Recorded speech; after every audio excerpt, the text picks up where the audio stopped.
listening to Guitar Goddess Radio with Ezina, only on LA Talk Radio. Hey there, this is Ezina here with Guitar Goddess Radio, and you are in for a treat today. We have a very special guest in the studio. We have the amazing Briana Alexis. Briana is a professional guitar player and songwriter based in Los Angeles, and her musical journey began when she started studying guitar with the late jazz guitarist Ted Green. Welcome to the show, Briana. Hi, thank you. It's great to be here. Well, thank you. We're so excited to have you. You know, Briana and I kind of go way back. She was on our very first Guitar Goddess Awards when we started 7 years ago. Oh my gosh. Right? I know. I was thinking about that. I was dating it. Okay, I'm dating back. I'm like, 7 years. How could that be? I know. Like, time just flies. And that was a blast. Oh my gosh, we had so much fun at the Gibson showroom. I love that place anyway. It's my home away from home. Right? Yeah. Yeah, they're amazing. And they're family. It's very intimate there, and it was a perfect place for the opening. The purple carpet. Wasn't that fun? Yes. Oh my gosh, I'm so in love with the purple carpet. Yeah. Like, we're going to do that again when we have the Guitar Goddess Awards. Oh, I hope so. Yeah, next year. So I'm really, really excited to get that going. And, you know, what a pleasure to have Tish there from Daisy Rock Guitars. I mean, my goodness, that woman's such a trailblazer in designing guitars and just all the women that she's introduced guitar to, you know, by developing her line. Yeah. So that was incredible as well. Yeah, and I love the fact that she's grown in her journey, starting out as a punk bassist and just knowing guitars, knowing business, being a musician. You have to respect all levels of where she comes from. Absolutely. You know? That's why we couldn't start triple threat. Right? Yeah. Yeah, we couldn't start Guitar Goddess without honoring her first, right? Like, she's like the mama of the movement. But she's really incredible. Well, I want to talk about you and your journey. Like, let's just talk about, you know, how you got started. You know, you have just a plethora of information to share with us. And, you know, you started with jazz with the late Ted Green, and you have done everything. Yeah. So tell us a little bit about how you got started, you know, from playing jazz, going all the way to rock, to doing, you know, movie soundtracks and, you know, putting together bands and everything. Just tell us a bit about how you got that going. A lot of years. Now I'm aging myself. I actually started playing rock, but quickly moved to jazz once I was under instruction by my jazz teacher, and he just turned me on to a whole other world. So that developed really quickly. Like, I went into that. But, you know, I mean, I started with on the Sunset Strip doing playing metal with a lot of the hair bands in the 80s, and I had an all-girl band. I was in a lot of all-girl bands back then. And that was, you know, I always had one foot out. I had my love for what it was. I was young. It was exciting. I mean, the Sunset Strip during that time was, you could barely look down the strip, and all you saw was hair. You literally, from, like, at that time, Gazzari's down to the Whiskey, and there was, you know, the Rainbow and all the clubs in between, and you literally had to drive about, you know, 3 to 5 miles. Basically, if you drove the strip, you were just cruising, because that's what you wanted to do, is see your friends along the boulevard. And that was really exciting for somebody, you know, young, up-and-coming guitar players and lots of boys. And, you know, although from the behind, you couldn't really tell if it was a boy or a girl. But the other side of me, the Orange County side and the side of the student, I kept wanting to keep pushing, keep growing. And a guitarist by the name of Jeff Thomas turned me on to jazz. And from then, it was just my love. So, you know, I try to incorporate some of that in metal, and it's just the only thing you can do is play as fast as you can and put on distortion and try and take it from metal, but it wasn't happening. I got sought after really quickly. You know, and I still play it. I love it. You know, that's my roots. But jazz has my heart. Yeah. Jazz and fusion has my heart. Gosh, now I lost track of your question. How'd I get started? Yeah. So on the business end, as any musician knows, up and coming, you also have to have a job, and you have to pay the rent. So I lived very close to Randall Amplifiers at that time, and I just knocked on the door. I just thought that'd be a cool place to work. What? And this was a day where it was not online, Yeah. and they saw your resume, you could hand it. And Randall at that time, Don Randall, a lot of people don't know, but Don Randall was in, I think, World War II with Leo Fender. And Leo Fender was the engineer, and Don Randall was the businessman. And I keep this man's name alive because it was so monumental in my journey, and a lot of people don't know the history of Randall amplifiers. I mean, Leo Fender and him were partners. So it was right place, right time. I knocked on the door. It was very mom and pop run, and they have everything there from, production to distribution. And I worked for Don Randall. I worked for the president, and at that time, Bill Acton, who just retired from Gretsch and has been working all these years as A&R director, he sort of also took me under his wing. So I learned how to do A&R. So that was really pivotal because, even back then I learned about branding and I learned about artist relations, and that's why I have endorsements, and I just sort of know the business end as well as being a guitarist, because even early on back then, before we had social media, I knew that I had to know both sides. I had to know, you have to know about the record label at that time, record labels, publishing, licensing, manufacturing, endorsements, because then you actually got paid for endorsements and you could, be sponsored and things like that. It's changed over the years a little bit, I just think because of the demand. But so that was really an important part in my development. At lunchtime, I'd go back on the amplifiers for shipping, and I would practice. I'd put my headphones on, I'd plug into a Walkman, and I would practice during my lunch hours and socialize with all the people that worked there that were all musicians, and just, hung out with players and learned both sides. I love that. I love that so much, because what I hear a lot of when I talk to a lot of up-and-coming guitarist is, I'm playing, I'm practicing, and, I'm playing out, but you don't hear a lot about the music end, or I'm sorry, the business end, and the business end is so important. It's really important for you to get out there and to market yourself and to understand how to work with these companies. Right. Because they want to know that you're also going to be dependable to show up. Absolutely. And, even then I never really, and it was sort of, more uncool and more square, because I never really partied, I didn't. I took it too seriously. No, you didn't. You were rocking. No, it looked like I looked like I was a badass, but I really wasn't. But how many people do we meet, and you really find out about their life behind the scenes, and it's like, I wasn't really partying. I was practicing and I was working and I was networking. It's not always sex, drugs, and rock and roll like we think it is. No, but I think that takes anybody that is under the influence and playing and soloing. I think that takes mad skills, because I could never do that. I'm like, there's no way. I'd forget my parts. I'm like, and I think the reality is there is an image that you have to sort of keep up in that world a little bit. You couldn't party that hard and still tour. Right. Even young, youth does take you a long way, but at the same time, I'm like, there's, you're doing 90-minute sets and you're on the road, and, especially being female, what if I forget my products and all? Right. I'm like, we got that on top of it, right? So, and I was always the band leader. So I just had to be responsible for signing the contracts, making sure everything was taken care of, that even promotions was taken care of, flyers. Right.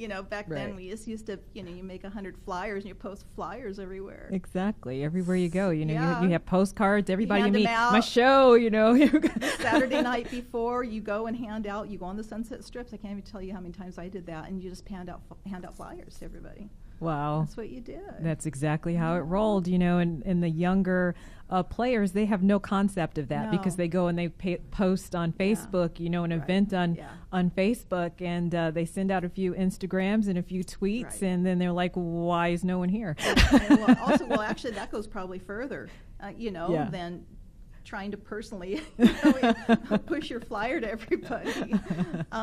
But back then, the one thing that there was a lot of support. A lot of people, I think, knew the local bands, and there was that networking. It was the word of mouth. Absolutely. So, absolutely. and then after Randall, they sold Randall to Casio Keyboards, And Dawn called up Leo Fender and said, hey, give this girl a job. So I got a job in research and development in the amplifiers at Fender, based on a phone call after I worked at Roundup for like 2 years. And then I worked at Fender in R&D and got to know those engineers. And they let me solder circuit boards and do all Wow. and do all that fun stuff. This was in Brea, Fullerton, I guess, technically where their headquarters were. And I was there for 2 years before I decided to move to LA to go to music school. Yeah. Wow. What an incredible background you come from. Like, usually it's like, oh yeah, I played and I did a whole bunch of bands. You're like, no, I did business. I took care of business first. I had to pay for those amps. I'm a gear freak. Right. I'm like, they didn't give us that stuff. Mm-hmm. And, it'd be like half off, but I still, I had to pay for it. Right. I mean, that was more important than clothes or anything else or rent. So I'm like, and actually to move, I had so much gear. I had acquired so much gear. To move to LA, I had to sell my gear. Wow. Because I got it for half off. So then I had to sell it in order to get an apartment and to move to LA. And, so I sold a lot of, big, huge 412 amplifiers. Oh my gosh, seriously? I had 8 cabinets, 412 cabinets, and 4 heads because they stacked up like a wall behind me. Right. And I've had dummy cabinets. I had cabinets that were had nothing in them but the lights turned on just for my wall of amplifiers on the stage. And that was my pyrotechnics. I love that. I love that so much. Now, what did your parents think of this? Like, I just got to go back there. Like, so supportive. Really? And the reason being is because, we did photo shoots that we would in our garage with, black paper bags up, to make it look like a backdrop. And just my mom was my first roadie. Aww. She would work all day and then, drive to LA and carry my gear for me. So supportive. And I think so because I was so focused and she'd see me practicing. And like I said, I didn't party. So she knew that I had my head on my shoulders.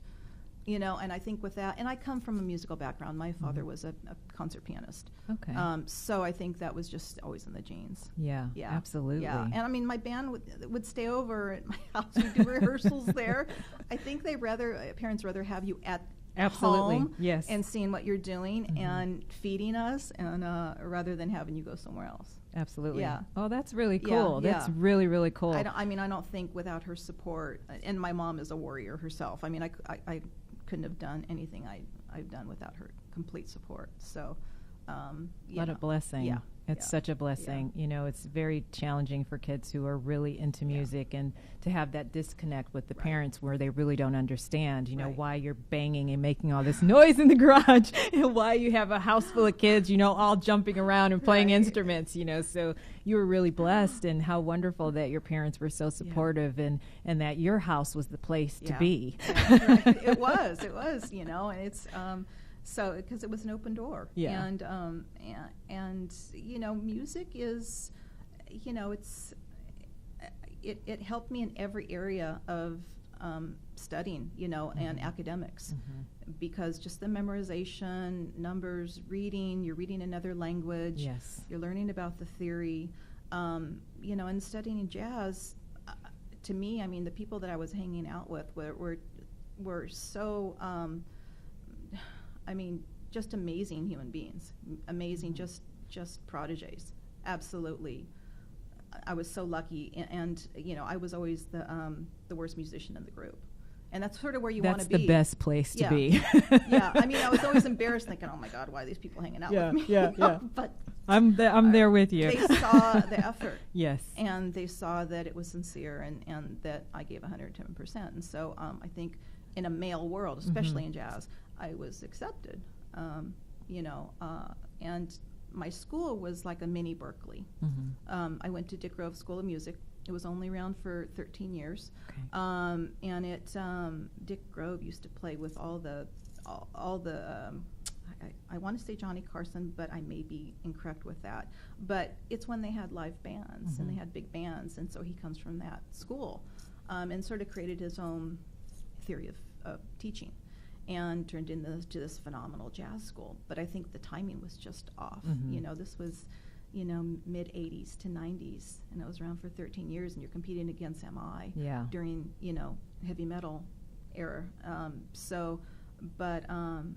You know, but the Steve Lukethers and Scott Hendersons Mm-hmm. and Mike Stearns, they all came as guest teachers and, Oh, wow. you know, shared that bond. Mhm. So, That's beautiful. yeah, so, and that was another pivotal life in my musical career. I know. I want to talk about something that you and I share in common, which is left-handed guitars. Yes, yes. My Southpaw sister. Yes, Southpaw Sisters Yes, forever. yes. You know, it was love at first sight when I met you, and I was like, oh my God, she plays left-handed like me. You know, you're a freak too. I love it. Tell me about your journey as a left-handed guitarist. Let's just talk about that because, first of all, I want to say to all the music stores out there, you got to have more than one in your inventory because there's more than one of us that play left-handed. Yeah.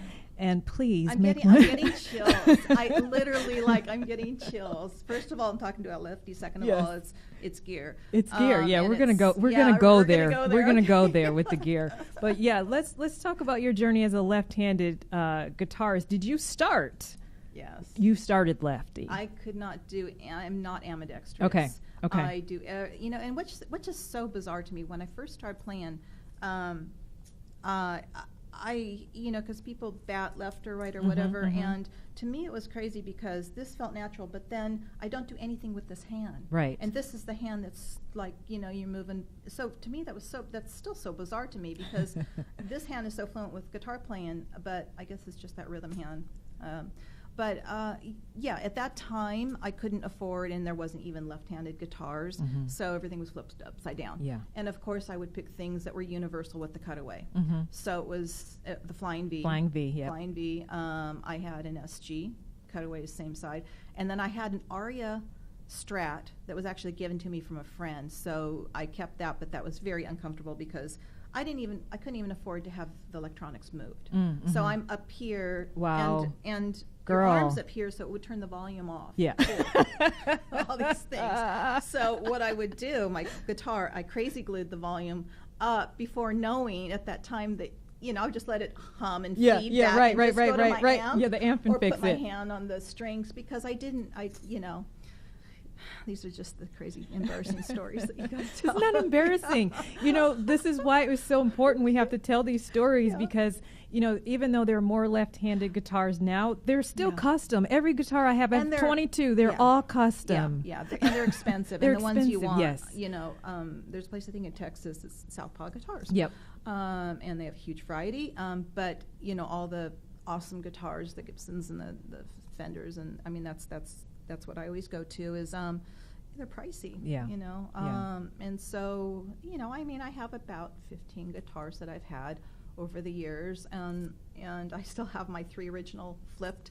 You The do? rest, yeah. Oh, I that's have my awesome. Pink Flying V. Oh, that Pink Flying V is amazing. Like, I must see I that and should've I brought must play that it. was custom, actually. Really? Okay. That was my first totally custom. I had an Erickson neck. He was a Luther from Garden Grove. Okay. He may still be around. It had like a Jackson headstock. And then the body was a custom body. It was smaller in size because the weight. And it had a pink pearl finish. And it has one of the original black Floyd Rose. And there wasn't a lot of the original ones that were in, I think the black ones just came out, the black hardware. Right.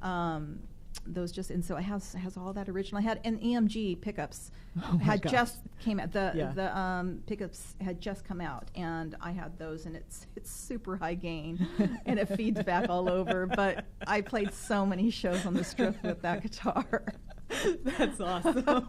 It looks amazing. I did a lot of photo shoots with it too. Right. I mean, I've had behind my stacks of amplifiers. So, no, that's an awesome guitar.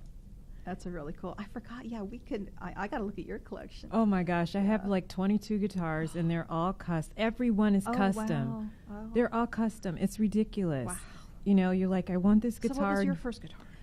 My first guitar was a Fender Stratocaster, and it was a Mexican Fender Stratocaster back when those weren't cool. Right. You know, Was it a righty? It was a righty. So you flipped it. I flipped it. Yeah, and it sounded terrible. Yeah. It never stayed in tune.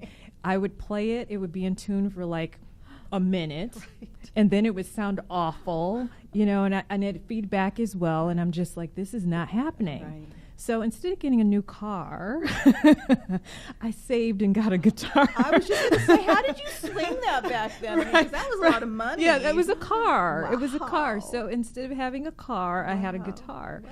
But, you know, those are the things that you do when you're a left-handed guitarist. Yeah. You know, otherwise, you know, you're sounding terrible and you know, or you're just faking it. You're like, okay, let me turn it down and then turn it up and turn it. You know, you're doing all these theatrics on stage trying to make this thing sound good when really it should just go in the heap. Yeah. But I love that guitar, though. Like, Do you still have it? I don't have it anymore. Okay. I was able to sell it. I spent a lot of money fixing it to get it to sound good, and then I sold it. Oh my God. But you know how that goes. Yeah. You know, you have all this gear. And you know, you traded back then. You Absolutely. know, before Craigslist, there was a recycler. Absolutely, you got it. And I'm from Orange County, so it was Orange County Recycler. That's you know, buy and sell and trade, and a couple things I held on to, but you know, that's what you had to do. I still have a Seymour Duncan amplifier. Oh, that's cool. Oh my God, it's like a pedal board and an amplifier all in one. Like, it's incredible. Those are my peeps. Yeah. Kathy Duncan and Seymour. Kathy Duncan, there you go. They're one of my endorsees, and I am a proud artist of Seymour Duncan. Great company, Yeah. great company. People. Absolutely. Santa Barbara. Yes. Just, you know, solid as a rock. You know, we're so lucky here in California. We have so many manufacturers. The resources, yeah. Although they're moving out. I know. But you know, but a lot of them are still here, and you know, I was sad to see my Fender family move to Arizona. Yes. But I see them every year now. Yeah. I still see my engineers. Bobby D, got to throw a shout out. Shout out to Bob. Thank you to Bobby D. He was an engineer that I've known all these years, and a lot of them are just now retiring. But yeah. So, but they still have their guitar factory in Corona, their custom shop there. But yeah, a lot of people are moving. So, you know, it's the nature of the beast. You know, we are lucky. We are in the capital of Guitar Haven. Absolutely. And all the resources. You know. Oh my gosh, the pedals alone. Like, talk to me about your setup. What you using right now? What's the new pedal board? You know what? I got to dust. I have to really to reprogram myself, because when I get absorbed in one project, like I just redid my whole home studio. Okay. I just upgraded everything. So now my pedal board has been. Everything's all dusty, so I put it in its case, Pelican case, and now I have to visually see what I have on this layout, because I revamped it about a year ago. So my setup, I run pretty clean from my I have two Fender Hot Rod Deluxe custom. I run them in stereo, and I run them clean. Well, just a little distortion, and then I have a Maxim distortion pedal, which I love. Just it's a phenomenal pedal. I have a, oh gosh, I need to visualize this in my head. There's just so many. Like, tell me your I've favorites. them out. My favorites. Your favorite pedals. That Maxim is my favorite. I had a Bogner. Oh, Bogner, love. The red, yes. One before that. I can't even. I'm just like I'm visualizing what I have in my cabinet here. Just because I have a lot of. Oh gosh, I can't. I'm not even. Can we come back to that? We can come back to that. We'll come back to that. We'll come back to that. My favorite pedal is the Robotalk. I am in love with that pedal. Like, I'm just like, I will never get rid of that thing. It was stolen. Like, I was on a gig. You know how that happens. Your stuff it grows legs and walks away, and you're like, okay, oh my gosh. But I had to get another one, because I'm like, I love that pedal so much, especially through a diesel amp. I'm just like, oh, you're a diesel girl. I'm a diesel girl. I love those That's amps. a lot of power. It is a lot of power, That's but when I'm amp. rocking out, you know, I really want that power. Right. But yeah, so those are my main things that I'm loving right now. I love the orange amps as well. And what amps? I see you still have. I was checking out your gear. You still have a lot of amps, girl. I have a lot of amps. The one that I'm using now, I sort of revamped everything. my good friend Scott Henderson, jazz fusion guitarist, legend. He sat down with me and we went over all of my stuff. I was so unhappy. I had come out of a gig and I was just crying. I was so unhappy with the way everything was going. So we went through my whole system. We went to a rehearsal studio, went through everything, and I basically mimicked what I bought everything he had. He turned me on to Sir, John Sir, and Sir guitars and Sir amplifiers. And I'm playing right now a custom audio head, which is designed by Sir and Bradshaw. It's sort of, I think, a combination of one of their amplifiers, sold through Sir, and it's a 100-watt head, and so that's what I use for the big. It's more power than I'll ever need.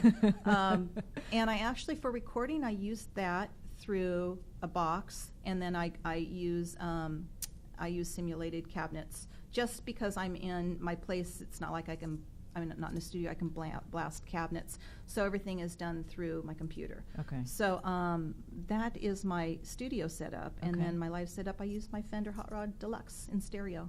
Nice. So I use that through, and that's, again, those little guys, on like 1 or 2 is fine for any gig. Oh, yeah. Really loud. Yeah. For sure. And then I have an old modded Laney that's, it's the sound of the 80s metal, and that's an awesome amp. And then I was playing Carvin for a while, V3.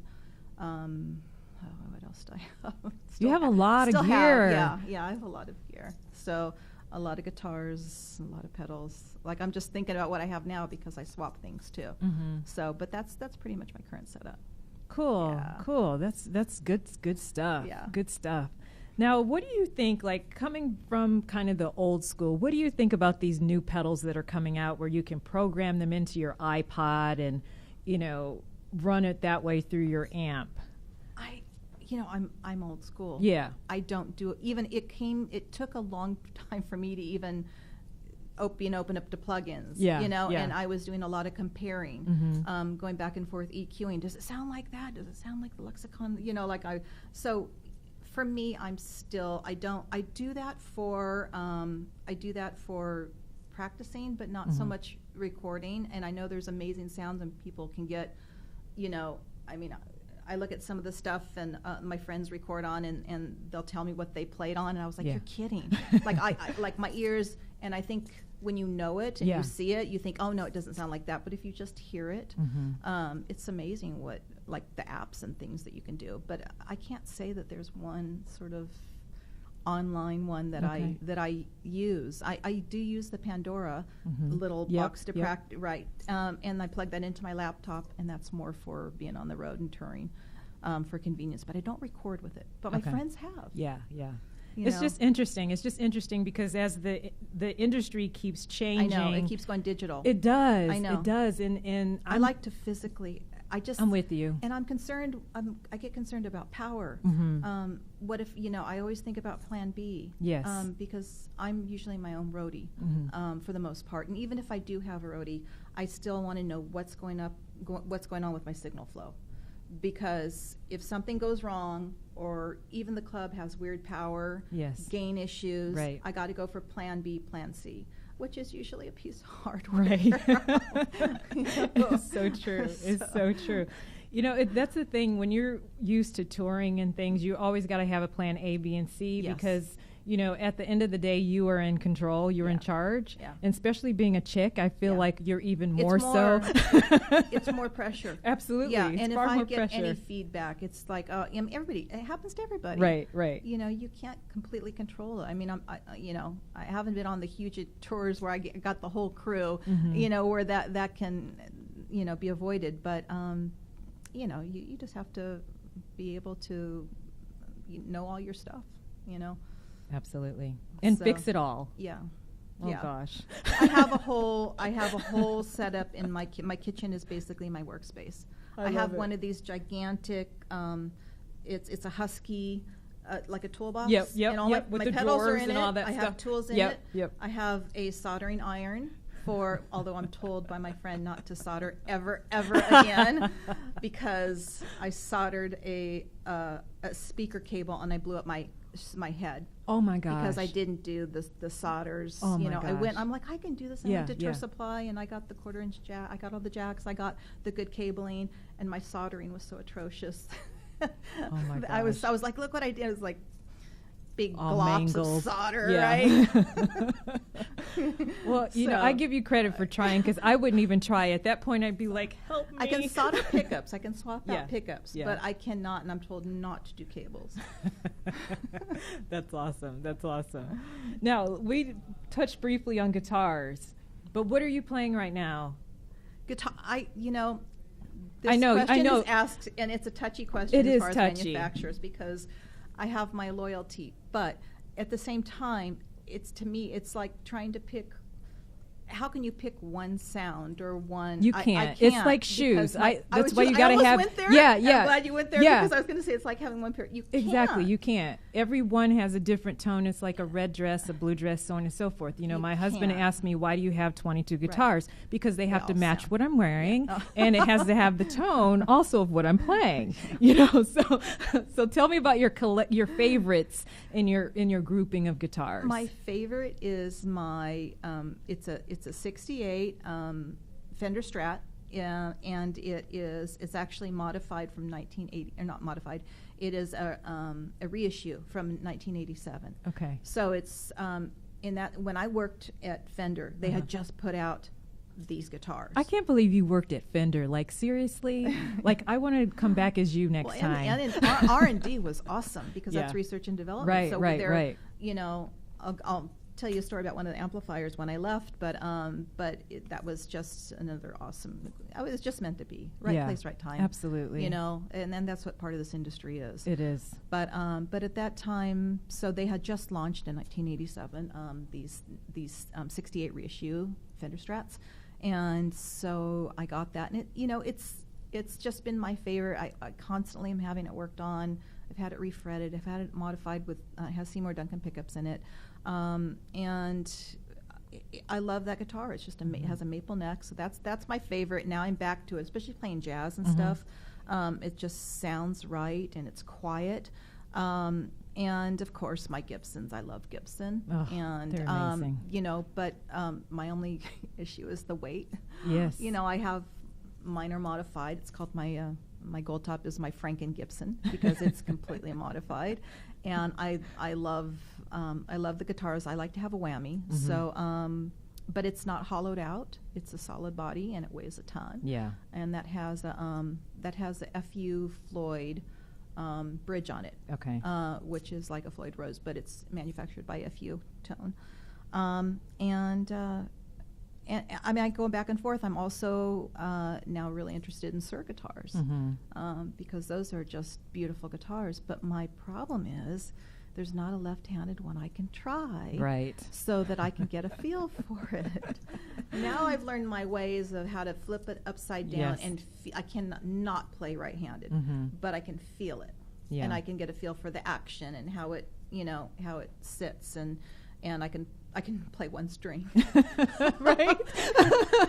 Are you ambidextrous? I am. Okay, But so- I can't play you right-handed. can't, okay. Oh, girl, no. I sound horrible. I sound like, a 4-year-old who just, I it just can't. doesn't work. I figure my goal was always, okay, let me do one song right hand, or one lick, so I Yeah. can just sort of do a flashy yeah. thing. Yeah. Or just when I want to try guitar, I can't. I can't either. Forget about One it. other thing is my nails. I use my acrylics for picking, and I use this a lot in picking. So, it's not like I do have a little bit of length there. Yeah. And so if I go this way, I can't even, and this is always my set, is I have my short nubs and then this, and I use it, so I can't do that.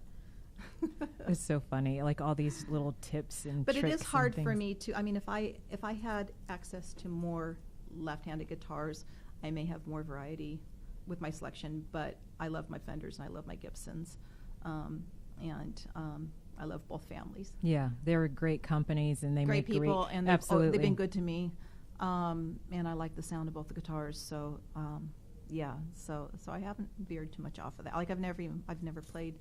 And I've never played a Paul Reed Smith. I've never That's played. what I play. Yeah, and those are lovely guitars. They are. I had to switch from the Gibson. I love Gibson, but I had to switch from the Gibson to the Paul Reed Smith Live because of the weight. Oh, yeah.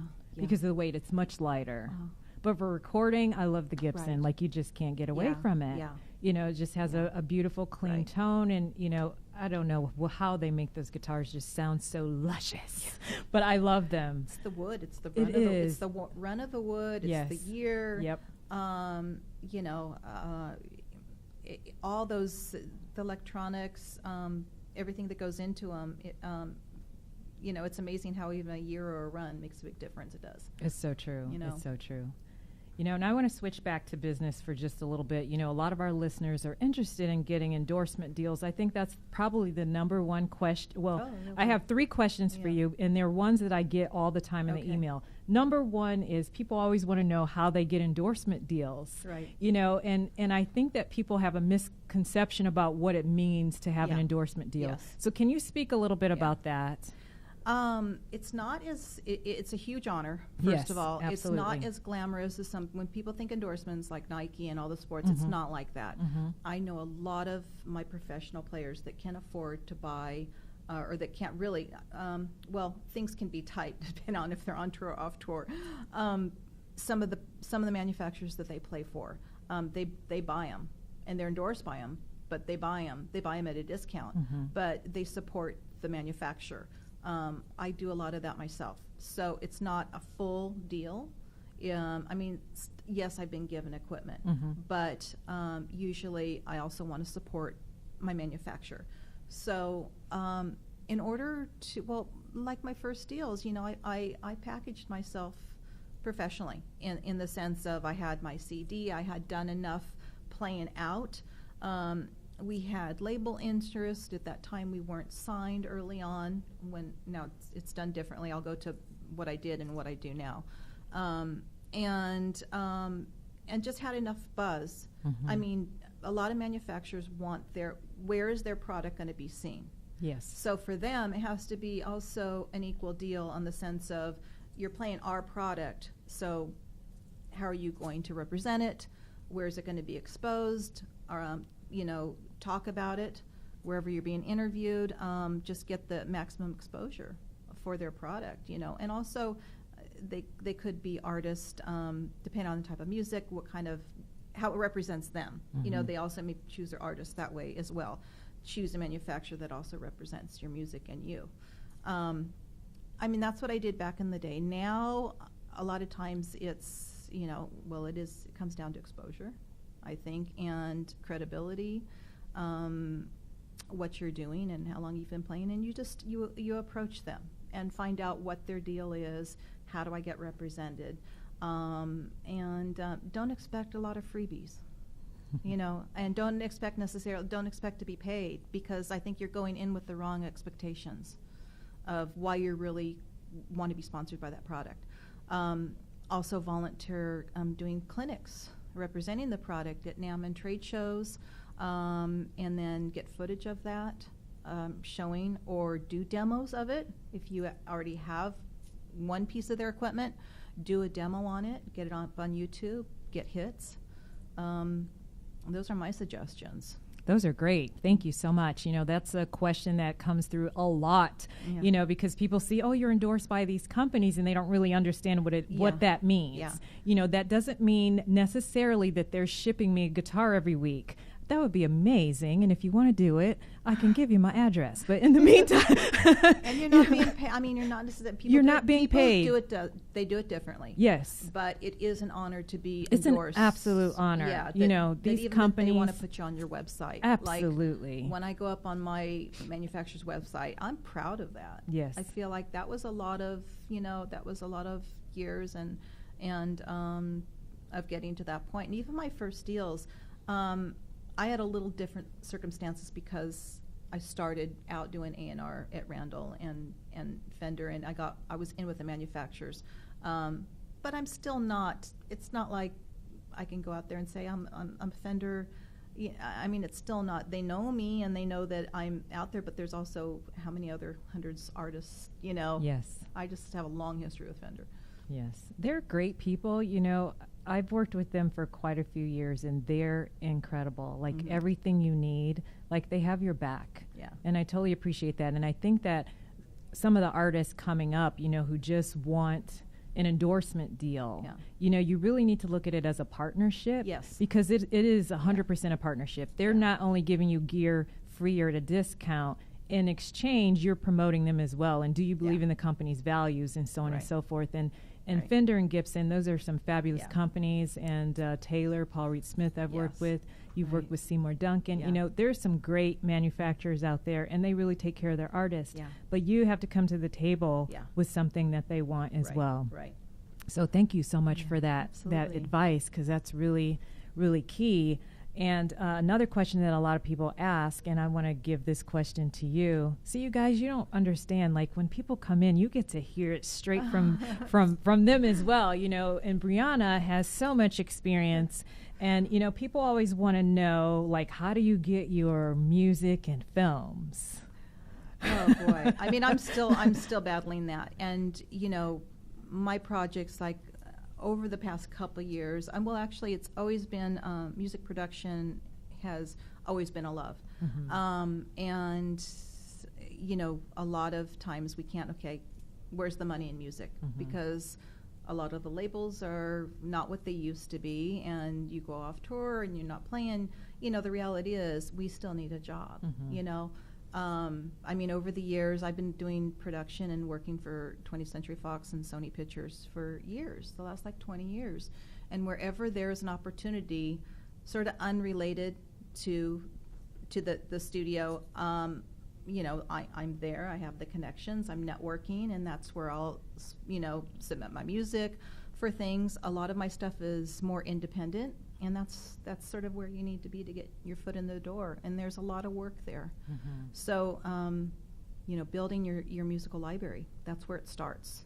You know, learn recording, because that's where music placement is where a lot of musicians need to make, that's where you go pretty much to make money. Absolutely. So it's building your library. It's being broad with your music, learning all other styles, because that's what it's going to call for. They need something maybe called for like a country background or a pop background, or things that are outside of your comfort zone. And even if you make something up that's like a minute or, you know, 30 seconds, it's going to be a bumper or something. It's just an idea to give the music supervisor an idea of what you sound like and what you can do. You know, budget, you can control it by doing your own productions. So if you learn how to do, you know, the recording of it, the mixing of it, there's no other person, no middleman. So it's just more for you. That's great. Now, I'm going to circle back with that even deeper. You're talking about music production. What are some basic things for people who are maybe just starting to set up a studio at home? What are some basic things that you would recommend that they start with? Basic things is find out, first of all, your, oh gosh, let me try and, These are It's music such a- geeks. it's We're such all a big geeks, so go there. a good computer, first of all. For sure. And learn your recording software, either if it's Pro Tools, Logic, Digital Performer. Learn your platform and learn it well. That's going to be the most important thing. When I started out, I talked to every one of my music producers, engineers, and just took meetings and asked them all kinds of questions, engineering questions. I mean, I'm still learning, and We never stop because the Yeah. software keeps upgrading. right, You know. and just keeping yourself network and talking to people, because reading manuals are great, but they also can be overwhelming and not that interesting. So there's a lot of forums out there, recording engineering forums discussion forums that you can learn. There's a lot of online classes. I've taken a lot of those, and staying networked within that industry. So that would be my biggest advice, is the forums, online forums, because a lot of times it's also late hours. Mhm. And you know, when you are working, it's not like, oh well, I can't do it during those hours. But the beauty of the internet is that any time you can reach out to a forum and ask these questions, or you get stuck on a project and it's late night hours. I've done that numerous times. YouTube is also a really great place to view master classes. Yeah, there's a lot of master classes, Okay. or if you can also subscribe to them. I think there's one, it's called masterclass.com, and it's guitar and a lot of audio, and it's really a good one. Oh, that's great. That's great to know. And I understand you're going to be coming out with some guitar Yeah. tutorials as well. I'm doing them now. I Okay. started doing them. I did some teaching. Well, I've taught over the years.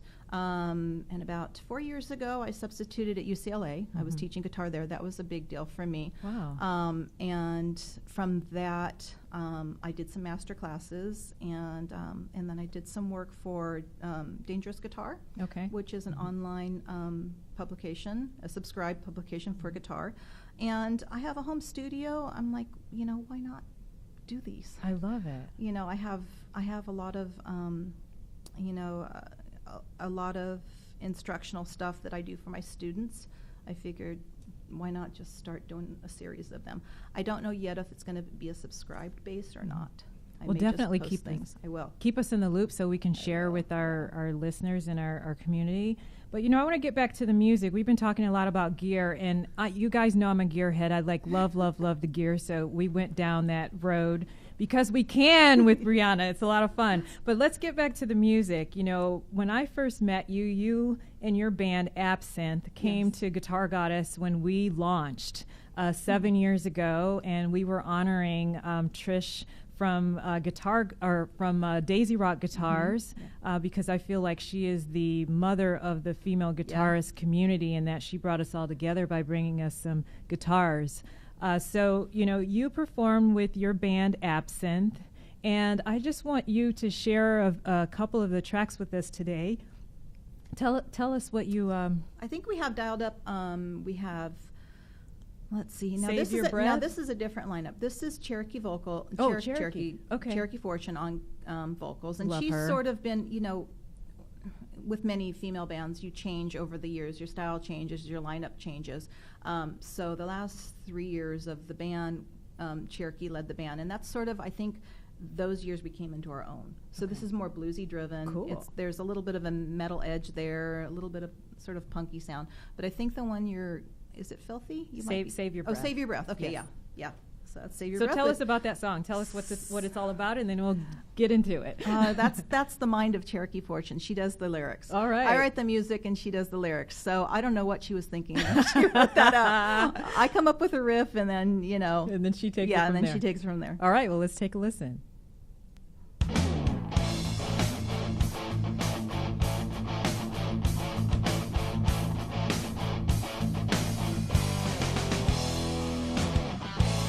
Damned by angels, saved by sins, feel the fire burning from within, falling virgins, holy horns, holding to the solace of reward. Sink your claws into the clouds. Save your breath before you drown.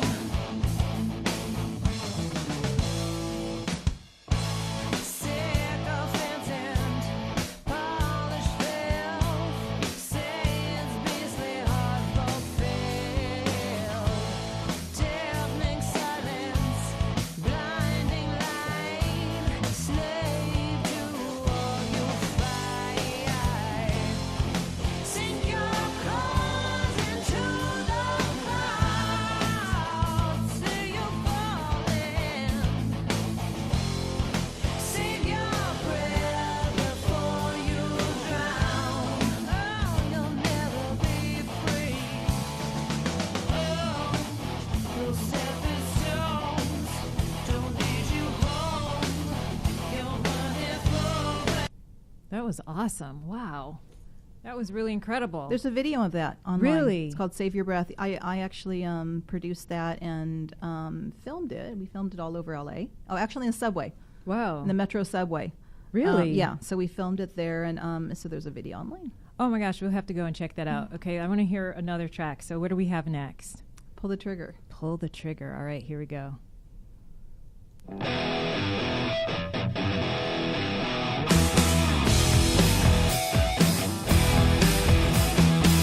Full of bangs all in your face. Fancy your trouble, then I might wanna taste. Heavy hammer, no compromise. You know it's juicy when you can't avert your eyes will say, baby, pull the trigger. You gotta love it gone. Baby, pull the trigger. You're talking to the dawn, yeah.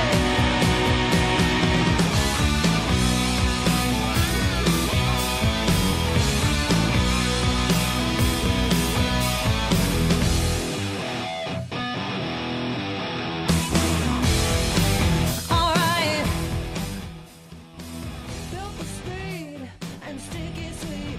This is great. What are you playing on this? This is playing as far as Guitar.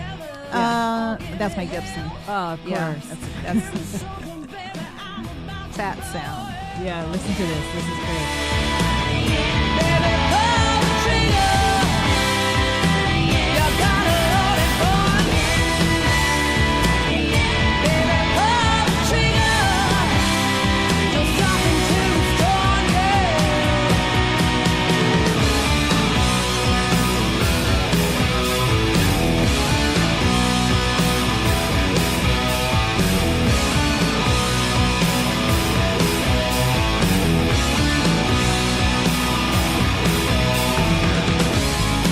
I ain't afraid to admit it.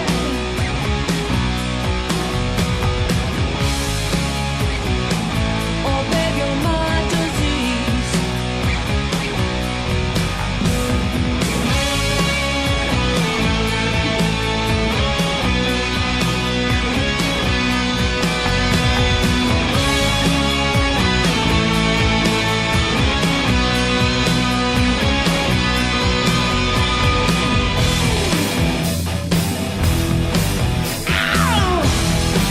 All right. Baby, pull the trigger. You gotta love it gone. Oh, baby, pull the trigger. It's talking to the storm, yeah. That is Pull the Trigger by our guest, Briana Alexis, and her band Absinthe. That was rockin'. That has a really nice lineup on it. Those are we have Jen Oberly on bass, who's just an amazing session player, plays with everybody in town. Lux on drums. We have Terry McCoy, who's also a co-writer at the song. Her and I, we were doing dual guitars at that time, and led by Cherokee Fortune, who is an Ultimate Jam regular on the Tuesday nights. That's incredible. I love it. I love it. Thank you. Like, it's just It was a so lot much of fun. fun to watch you perform live and to just hear the music as well. Where can we see you next? What's happening? We have some stuff in the works, Okay. but it's no dates are posted yet. Okay. So yeah, we're just the stuff that we're listening to is a few years old. So we have a new sound. I think it's more bluesy rock driven.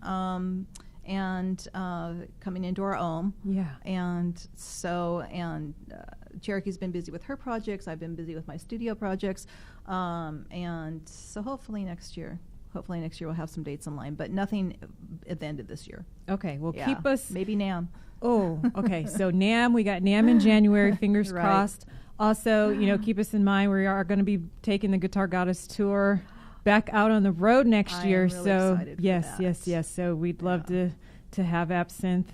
Yeah, oh, that would be awesome. Oh my God, that'd be so That would incredible. be, maybe we'll kick it off with you guys. Right? I Like would love that. two left-handed Yeah. guitarists. Like they're not going to We know can what to do a do. collaboration. Right? Yeah. Oh my gosh, we're going to have so much fun. That would be so much fun. Well, thank you so much for coming you so today. much this has for been having so me. much Thank fun. you. It's so great to catch up and hear everything you've been working on, and Thank tell you. everybody how they can connect to you. They can reach me through my website, which is brianaalexis.com. I'm also over social media, Briana Alexis Guitar, because there are other Briana Alexises. I saw that. Yeah. How dare they? Yeah, how dare they, right?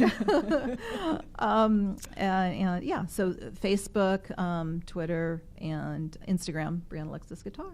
Briana Alexis Guitar. That's how you guys can find her. Make sure you follow her, listen to her music. They have new projects they're working on right now, and maybe a performance at NAMM. Yeah, hopefully. we're We'll just see. going to For put one it of my out there. sponsors, We're just yeah. going to put it out there. NAMM, we want to see Briana and Will be Absinthe. my 27th year there. No. Yeah. I used to demo there Wow. for the guitar manufacturers I represented back in the day. That is incredible. So I know. And you're so young. You started Yeah, like when I you were know. like 10. I hate to date myself, but you know Don't. what? Those were years earned. Yes. And I'm proud of them. You know what? I loved seeing your modeling photos too. Oh, I was God. like, oh my gosh, she's done everything. Yeah. She's been a model. She's been, R&D for guitar companies, a jazz guitarist, a rock guitarist, a composer for film and television. What haven't you done? Well, there's more to come. There's more to come. It's I'm not sure. over. I'm It's not sure. over till Fat Lady sings, right? Right? Absolutely. Yeah. So you guys, you've been listening to Guitar Goddess with our very special guest today, Briana Alexis. And we hope to see you guys back here same time next week for another episode of Guitar Goddess. Thank you. Thanks for having me. Thank you for being Appreciate here. Oh. Only on LA Talk Radio. Sorry for being all over the map.